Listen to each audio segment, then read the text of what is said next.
The first warning came not from Earth's most advanced sensors, but from an old Soviet-era listening post buried deep in the Ural Mountains. Mikhail Volkov, a 67-year-old technician who had spent most of his career monitoring obsolete equipment, noticed an anomaly in the quantum background radiation that seemed almost imperceptible to modern scanning systems.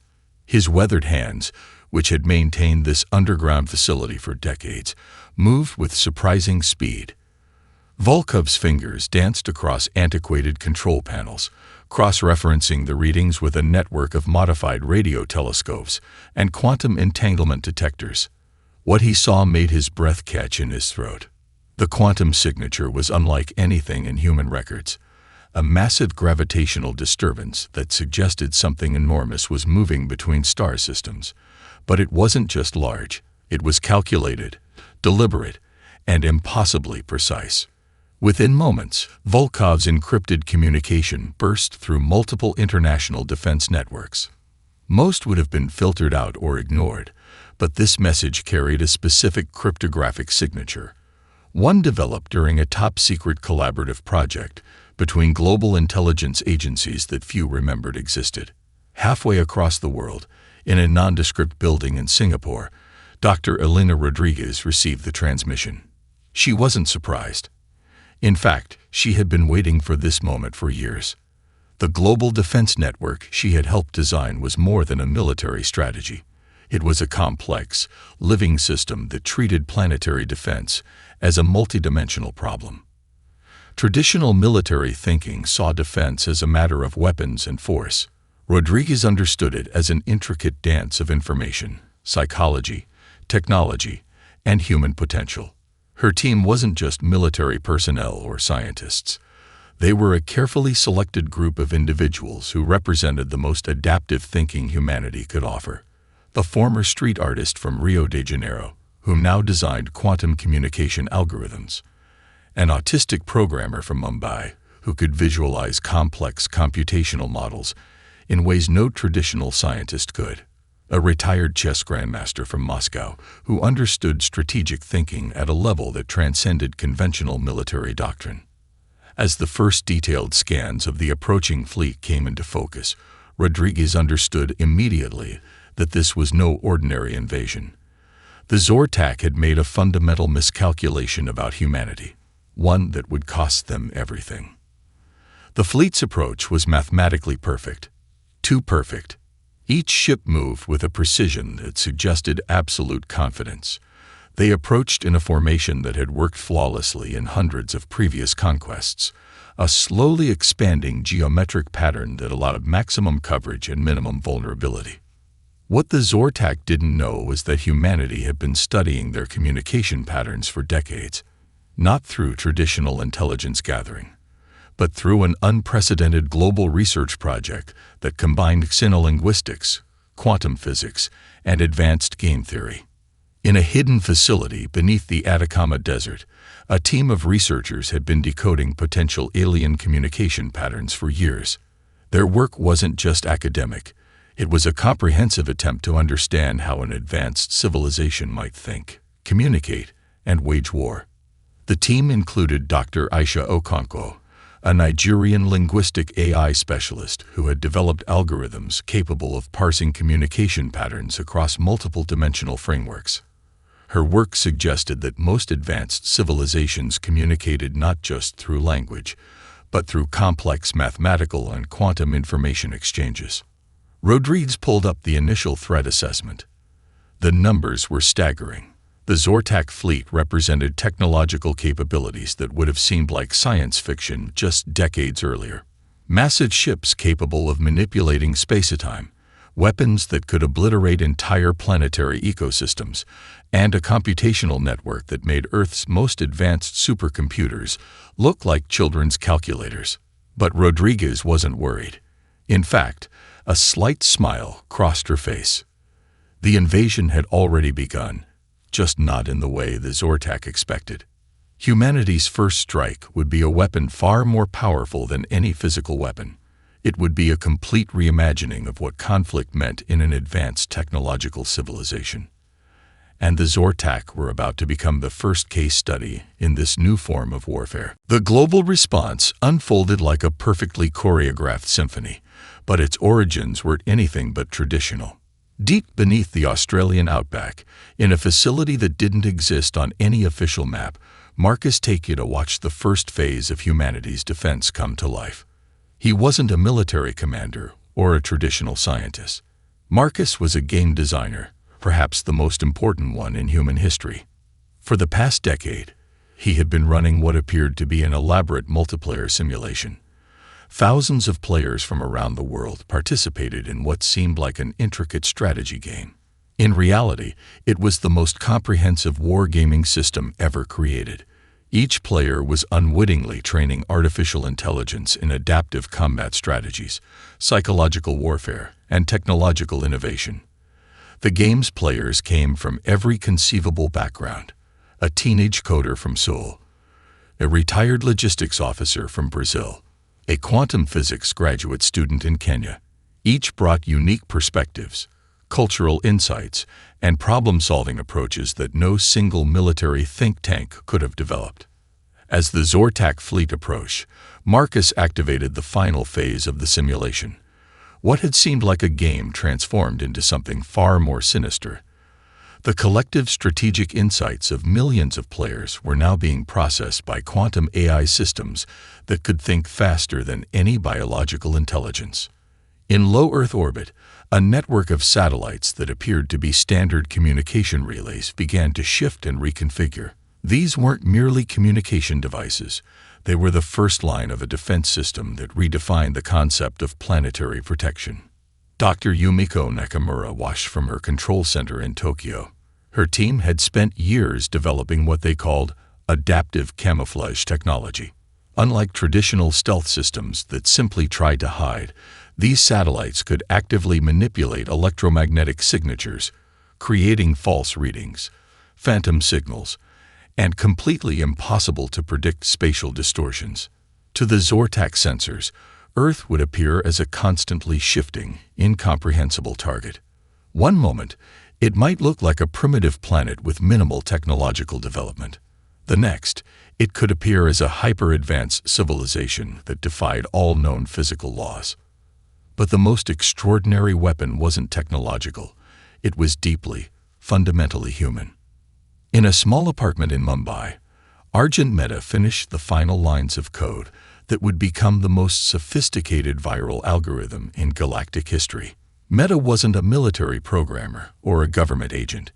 He was a 28-year-old freelance developer who had grown up playing with obsolete computer systems, learning to make miracles happen with limited resources. His algorithm was more than a mere computer virus. It was a living, evolving piece of digital intelligence that could adapt, learn, and propagate faster than any system could comprehend. Designed to exploit the quantum communication networks that advanced civilizations relied upon, it would spread like a thought, not a traditional computer code. The global preparation wasn't just about weapons or technology. It was a holistic approach that understood conflict as a multidimensional challenge. In Sao Paulo, a collective of artists, psychologists, and linguists had been working on what they called cultural warfare algorithms. They understood that communication was more than just an exchange of information. It was a complex dance of cultural understanding, psychological manipulation, and narrative construction. Their work went far beyond traditional propaganda. They were creating communication strategies that could simultaneously confuse, intrigue, and subtly manipulate an alien intelligence that had no framework for understanding human complexity. Marcus Takeda's game simulation had revealed a critical insight. Humanity's greatest strength wasn't in any single technological or strategic approach. It was in our ability to think in ways that defied prediction, to turn constraints into opportunities, to find solutions in the most unexpected places. The Zortak viewed the universe through a lens of mathematical precision and hierarchical control. They had conquered hundreds of civilizations by understanding and exploiting predictable patterns. Humanity was about to show them the true meaning of unpredictability. As the alien fleet drew closer, the planet seemed calm. But beneath the surface, a complex, living defense system was coming to life. A system that was more organism than machine, more strategy than weapon. The invasion was coming, and humanity was ready in ways the Zortak could never comprehend. The first true communication with the Zortak began in a moment of calculated absurdity. Captain Zorakil, lead communication specialist of the invasion fleet, had spent her entire career managing first contact protocols. She had personally overseen the subjugation of 17 planetary civilizations, each following a carefully choreographed script of intimidation and surrender. When the transmission from Earth came through, her neural implants initially filtered it as potential interference. The message defied every standard communication protocol she had ever encountered. It began with a series of prime number sequences, standard enough. But then it devolved into something completely incomprehensible, a 3-minute audio clip of what seemed to be a child laughing. A complex mathematical equation written entirely in emojis, a video sequence that appeared to be a cat playing a synthesizer, interspersed with fragments of quantum mechanical diagrams. In the communication center of the massive Zortak mothership, a tense silence fell. Dr. Elena Rodriguez had personally crafted this transmission with a team that was anything but traditional. Alongside linguistic experts, she had recruited internet meme creators, avant-garde artists, quantum physicists, and neurodivergent communication specialists. Their goal wasn't to communicate in a traditional sense. It was to create a message so fundamentally bizarre that it would force the alien intelligence to question everything they understood about communication, intelligence, and intention. The transmission contained multiple layers of information. To a traditional intelligence, it would appear to be complete nonsense. But embedded within the seemingly random data were complex quantum signatures, psychological trigger patterns, and adaptive communication algorithms that would slowly begin to infiltrate the Zortak communication network. On the bridge of the mothership, senior communication analysts began to argue. It could be a deliberate psychological attack, argued Sub-Commander Krell, his tentacle-like appendages rhythmically pulsing with agitation. Or a sign of complete mental deficiency, countered senior analyst Vorna, her multifaceted eyes shifting through several spectrums of perception. What none of them realized was that the transmission was already working, precisely as intended. Each attempt to analyze the message required computational resources. Each moment spent trying to understand its structure pulled the Zortak's attention away from traditional invasion preparations. The message itself was a weapon designed to create uncertainty and cognitive dissonance. In a hidden facility beneath the Andes, a team of neurolinguists and communication experts watched the alien response in real time. They had prepared for countless scenarios, but this was something special. Aria Chen, a brilliant neurodivergent communication specialist, had been the primary architect of the transmission's psychological payload. Her understanding of communication went far beyond traditional linguistic models. She saw language as a living, adaptive system, something to be manipulated, twisted, and transformed. "They're trying to parse it through linear communication models," she muttered, watching the alien fleet's response patterns. Classic mistake. The transmission was intentionally designed to be impossible to fully comprehend. It contained references that would take years to decode, mathematical puzzles that would require computational resources far beyond a simple translation, and psychological triggers that would slowly erode the hierarchical decision-making processes of the Zortak fleet. Each fragment of the message was a carefully designed cognitive landmine, a sequence of prime numbers that subtly suggested patterns of unpredictability, an emoji-based equation that challenged the very concept of mathematical communication, a musical sequence that contained embedded quantum information packets. The Zortak prided themselves on their ability to understand and control.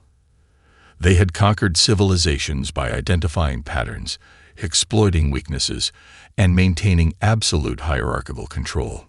Humanity was about to show them the power of beautiful, deliberate chaos. As the alien fleet continued to analyze the transmission, they didn't realize that with each moment of confusion, with each computational cycle spent trying to understand, They were being slowly, methodically taken apart.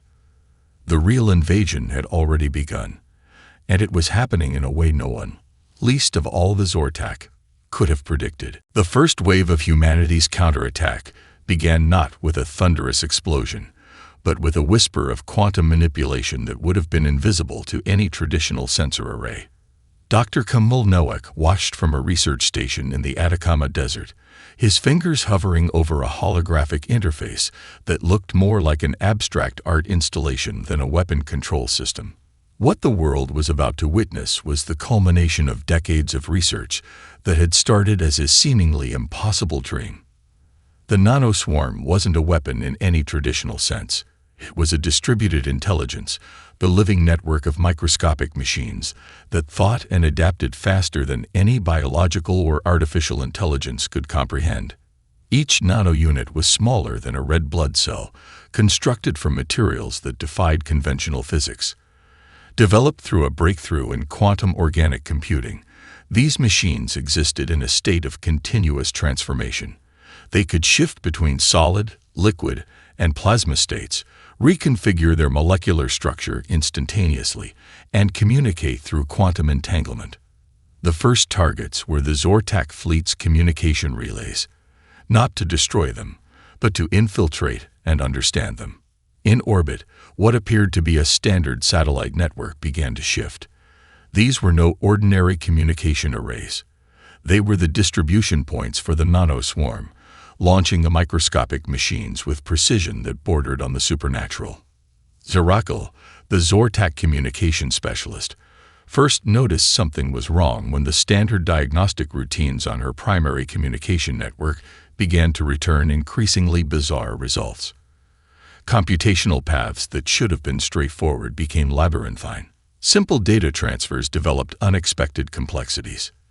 It was like watching a pristine mathematical equation slowly dissolve into a fever dream of impossible calculations. The nanoswarm didn't attack in any conventional sense. Instead, they began to map the Zortak technological ecosystem with terrifying precision. Each nanounit was a sensor, a processor, and a potential disruptive agent. They moved through the alien ship systems like a liquid, finding every microscopic weakness, every potential point of intervention. Dr. Nowak's team had spent years studying the most complex adaptive systems in nature. Slime molds that could solve complex maze problems.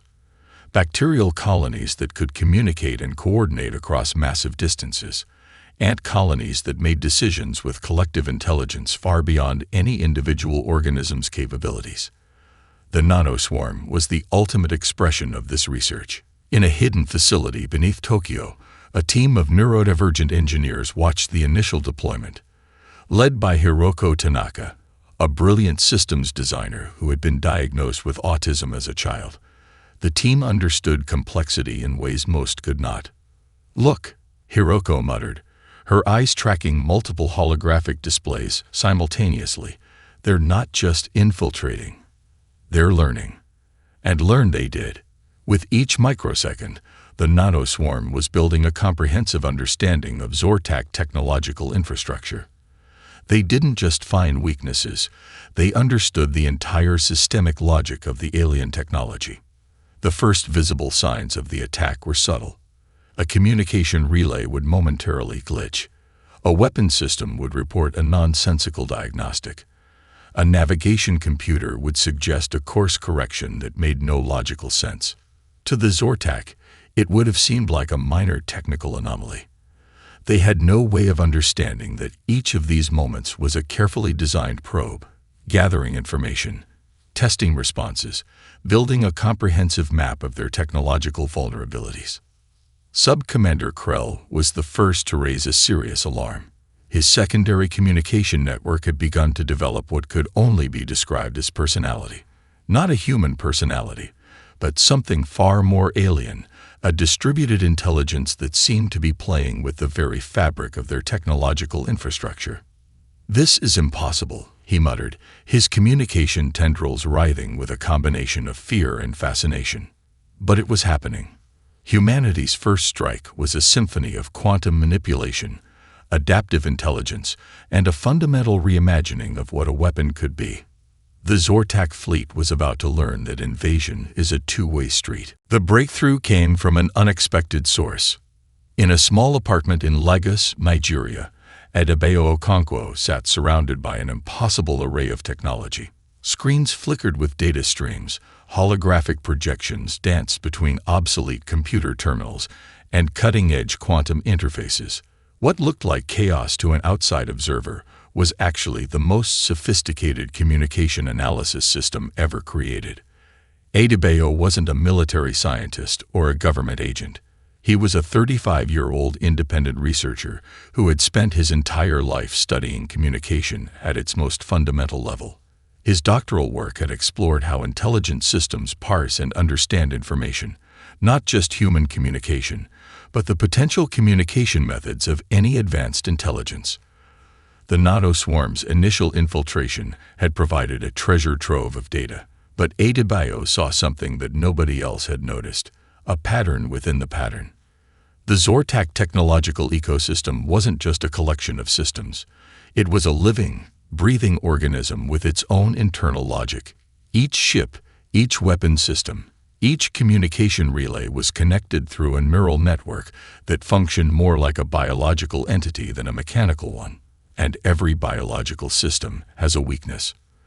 Dr. Elena Rodriguez gathered her team in the underground command center beneath the Atacama Desert.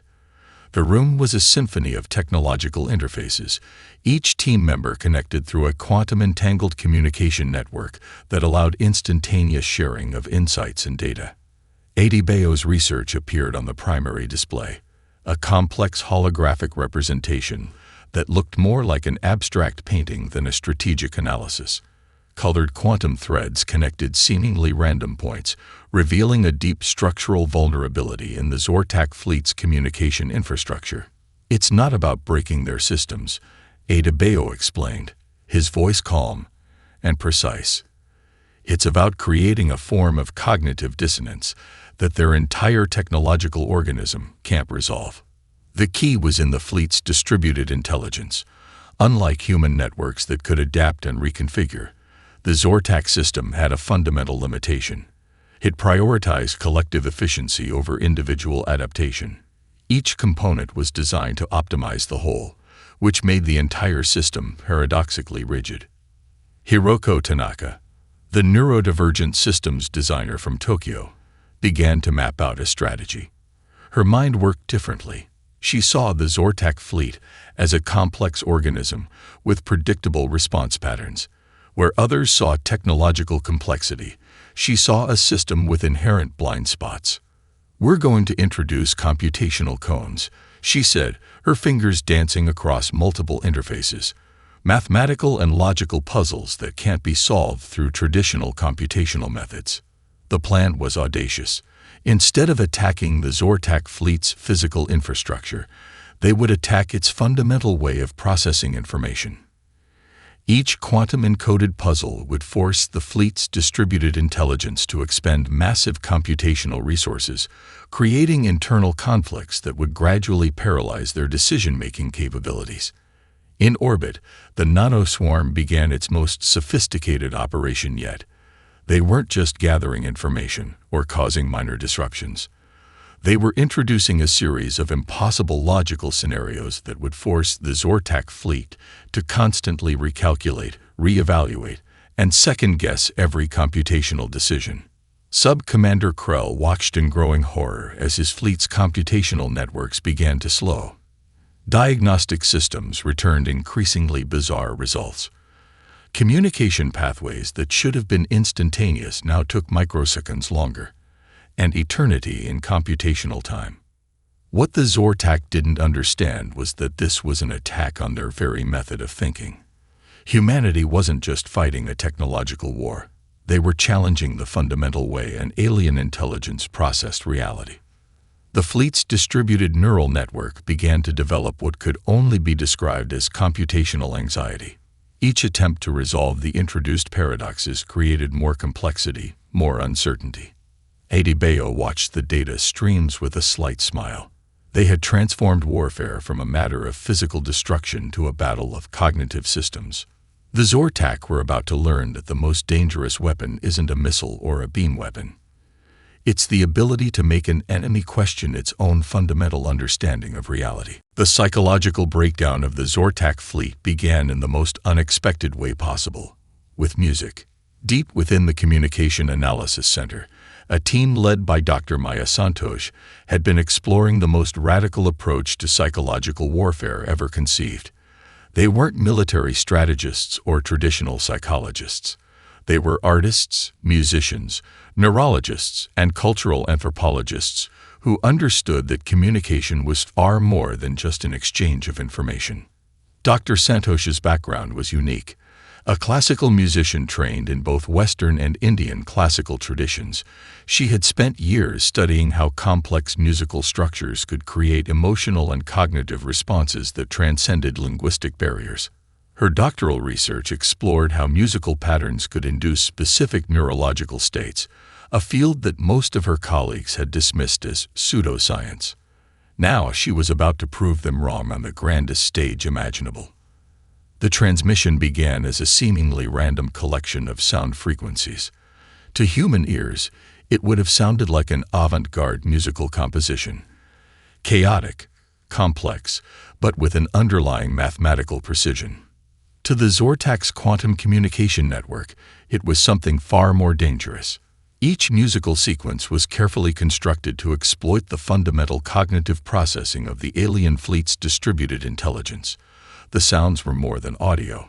They were a form of computational poetry, designed to create cognitive dissonance at the most fundamental level of the Zortak's information processing systems. On the bridge of the lead mothership, senior analyst Forna first noticed the problem during a routine system diagnostic. The ship's communication networks began to develop what could only be described as emotional resonances. Computational paths that should have been linear and predictable started to develop unexpected oscillations. It was as if the ship itself was beginning to experience something akin to anxiety. Sub-Commander Krell watched in growing horror as his fleet's cohesion began to break down. A hierarchical command structure that had been the backbone of Zortak military might was gradually being transformed into something more fluid, more unpredictable. The musical transmission wasn't just a sound. It was a weapon that attacked the very foundation of the Zortak's collective intelligence. In a hidden facility beneath the Great Barrier Reef, a team of neurodivergent researchers monitored the progression. Led by Dr. James Chen, a researcher who had spent his entire career studying the intersection of consciousness, computation, and creativity, they understood that intelligence was far more complex than most people realized. "It's like we're playing the fleet like a massive, living instrument," Chen muttered, watching the holographic displays that showed the Zortak's computational networks slowly fragmenting. The transmission contained multiple layers of complexity. Mathematical sequences embedded within musical phrases, quantum information packets hidden in harmonic progressions. Each note, each frequency was a carefully designed probe that attacked the Zortak's method of processing information. Communication relays began to develop what could only be described as personality. Some became overly cautious, others inexplicably aggressive. The fleet's once precise coordination began to break down into something more organic, more chaotic. Zarakal, the lead communication specialist, found herself experiencing something unprecedented. The transmission was creating cognitive states that her species had no framework for understanding. It was as if the music was speaking directly to some fundamental part of their collective consciousness that had been dormant. The Zortak had conquered hundreds of civilizations by understanding and controlling information. They had developed technologies that could parse and manipulate communication at levels far beyond most species' comprehension. Humanity was about to show them that true communication was something far more complex than they could have ever imagined. As the musical transmission continued, the Zortak fleet began to lose its cohesion. Ships that had once moved with perfect synchronization now developed individual behavioral patterns. Some began to drift, others to cluster in unexpected formations. The hierarchical command structure that had been their greatest strength was now becoming their most significant vulnerability. Dr. Santosh watched the data streams with a mixture of scientific curiosity and artistic wonder. They had transformed warfare from a matter of physical conflict to a battle of consciousness itself. The Zortak were about to learn that the most dangerous weapon isn't a missile or a beam weapon. It's the ability to make an enemy question its own fundamental understanding of reality. And humanity was just getting started. The final confrontation began not with a thunderous clash of weapons, but with an eerie silence that stretched across the vastness of space. Captain Arya Chen stood in the most unconventional command center humanity had ever created. Located deep within a hollowed-out mountain in the Andes, it looked more like an experimental art installation than a military control room. Holographic interfaces danced with impossibly complex data streams, each projection a living, breathing representation of the ongoing conflict. What the Zortak didn't understand was that this wasn't a traditional battle. It was a multidimensional chess match where the board itself was constantly changing. The remaining alien fleet concentrated their most advanced weapons, believing they could overwhelm Earth's defenses through sheer technological superiority. They had no concept of the trap that had been carefully constructed over decades of preparation. Dr. Elena Rodriguez watched the approaching fleet with a calm that would have seemed impossible to anyone who didn't understand the depth of humanity's preparation. Each moment of the conflict had been anticipated, each potential alien strategy mapped out and countered before the first shots could be fired. The Zortak's primary weapon was a quantum cascade disruptor, a technology so advanced it could theoretically tear apart the molecular structure of entire planetary systems. It was the weapon that had brought countless civilizations to their knees, an ultimate expression of their technological might. But humanity had been studying this weapon long before the invasion began. In a research facility beneath the Gobi Desert, a team of quantum physicists had spent years developing a completely novel approach to energy manipulation. Led by Dr. Kwame Osei, a brilliant researcher who had revolutionized quantum computing, they had discovered something extraordinary about the nature of energy itself. The human defense system wasn't about blocking the Zortak's weapon. It was about fundamentally transforming it. As the quantum cascade disruptor powered up, something unprecedented happened. The energy didn't just dissipate or get absorbed. It was captured, transformed, and redirected in ways that defied everything the Zortak understood about physics. Sub-Commander Krell watched in mounting terror as the weapon that had been the cornerstone of their military might began to behave in impossible ways. The energy cascade didn't just fail. It began to feed back into the Zortak ships, creating quantum resonance patterns that started to break down their most fundamental technological structures. Zarakal, the communication specialist who had been tracking the human response, realized the true horror of their situation. This wasn't a defense. It was a complete reimagining of technological warfare. Each weapon the Zortak deployed was instantaneously analyzed, understood, and transformed. Their most advanced technological systems were being turned into tools of their own destruction. It was as if the human defense network was a living, breathing entity that could instantaneously understand and adapt to any threat. The quantum cascade that should have destroyed entire planetary systems was now dancing across the Zortak fleet like a living thing. Energy patterns twisted and transformed, creating complex geometric structures that seemed to defy the basic laws of physics. Dr. Osei's team had discovered something fundamental about energy manipulation that went beyond traditional scientific understanding. They had learned to treat energy not as a static force, but as a living, adaptable medium that could be guided, shaped, and redirected with unprecedented precision.